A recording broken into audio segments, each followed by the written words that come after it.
Oh, Yeah, yeah. yeah. This will never happen again. No. No. No, no, no, no, no. Look at that. One of our number one silhouettes, style-wise, is the three stone setting look that we do. Okay. Now, we didn't stop. September babies. This is Kanchanaburi sapphire, very similar to the story I was saying about Burmese rubies for years and years and years. We were not seeing those, and there's reasons for that. It's Michael's connections, being able to go mine direct, and certainly in the case of the Burmese rubies, but also the most beautiful cashmere blue sapphires in the world is Kanchanaburi. So here, look what we're doing. $159.98. We didn't stop. Again, free shipping. You have until the 31st of January, 2023. Go and have these appraised. They're 1.5 carats in total here, and a chance to get home like a dream come true, a piece that would be like thousands of dollars anywhere else, if you could even find it. Burmese rubies and Kanchanaburi sapphires. You're gonna find sapphires and rubies out there, absolutely. Nowhere near anything like this. That's just a known absolute fact. It's when I say you're at the right place at the right time. Oh, wow. Please don't let this one pass you by. So let's start with let's talk with the Kanchanaburi quickly, because I know there it's getting really, I know the ruby's been probably our most popular, but we've talked a little bit about Burmese. We'll go back and continue, but Kanchanaburi, another highly collectible blue sapphire, correct, Michael?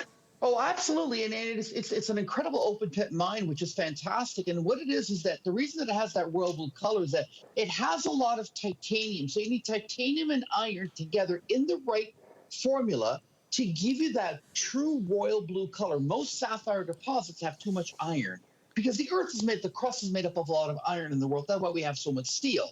But in Kanchanaburi, Thailand, which is near actually Burma, near the River Kwai, actually, that particular area, the ground is a very tan color. That's because it's been modified by titanium. So both those together are the reason. And there it is. That is a sapphire mine. So it's open pit. Now, you'll see some water there. You see that water? You know why it's that color? They dump water into these pits. When it turns that green color, it means that there's sapphire gravel there. And then they empty out the water and they will dredge it out and they sift it, and they sort of very similar to what they do in Burma. But there it's all done by mechanization, and you get that true natural royal blue sapphire. It's the only all royal blue sapphire mine left in Thailand. Then we come to the Burmese ruby. Now, these rubies have a very special story because I had these cut in Mogok, and they were cut using foot power. Actually, a video of that. So we employed this outfit. There she is. She's using her feet to cut the stones. Now, why are they doing that? You're thinking, well, they don't have electricity. No, they do have electricity. What that does is, Lynn, that reduces the RPM, which is revolutions per minute, okay? When you use one that you plug in, it spins very quickly. So when they cut the ruby, there's too much heat. You see, Burmese ruby, look at that color. It's natural. They don't want to ruin the color, so they do it by foot power. The RPM goes very, very slow, so it doesn't heat up the stone. You want to preserve the purity that took Mother Nature 500 million years to create. So those are cut by foot power, using a technique that was developed by the Romans going back 2,000 years. I mean, Mogok is a land that time has forgotten. I took you there. We're giving you the rubies. This is amazing. Okay, quick update. We have to go back to that because the story is just amazing.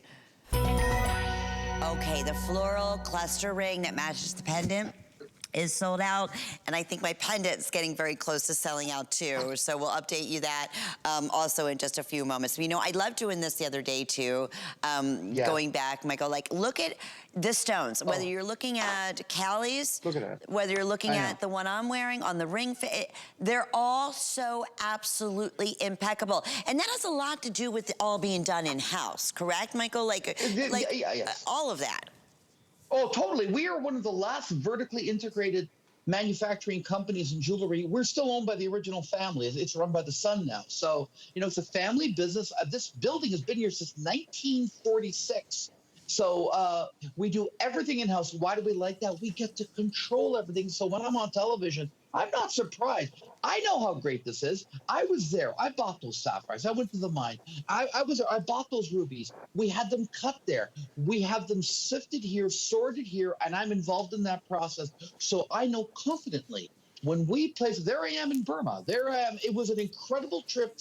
It is like the most incredible land. The people are wonderful. They mine it themselves. You know what I love about the Burmese ruby too? Is that the local miners keep the money. It is not a big conglomerate that owns those mines. It's run by individual, regular people, and you pay them directly. They put the money in their pocket. So I love that the money stays locally. So it really benefits them and their families.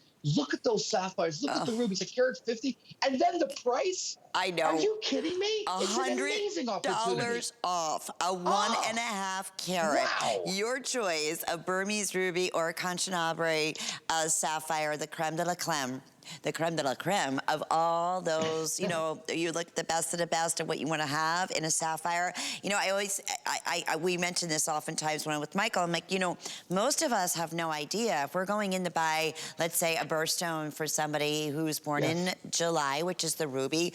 Do we know where that ruby came from? Well, chances are probably not, right, Michael?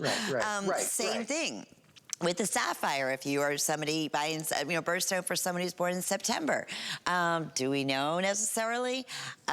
Maybe if they were lucky enough to be able to get Kanchanaburi or Burmese, because they might tout it as, listen, this is the finest, and you'll know it. You know it instantly. You can tell by the color that you're going to find. But you know what that also does?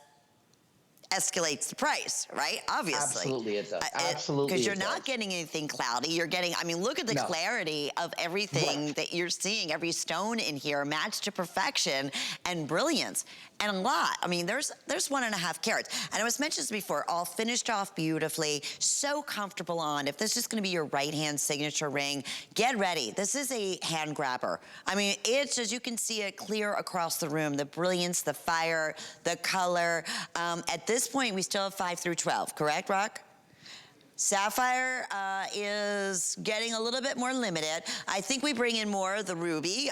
Just again, I don't quote me on that, but I know last time our ruby was getting really super limited in many sizes too when we launched this, and hundreds were sold at that time. So if you are just tuning in, it's $32. That's the best way. You don't have to wait 5 months. We're shipping it right to you. I can't wait till you open this up and you see it in person. It's item 811274. Okay, we also have a handful, and I mean really truly a handful. It's like the last of the quantity in the matching necklace, the pendant.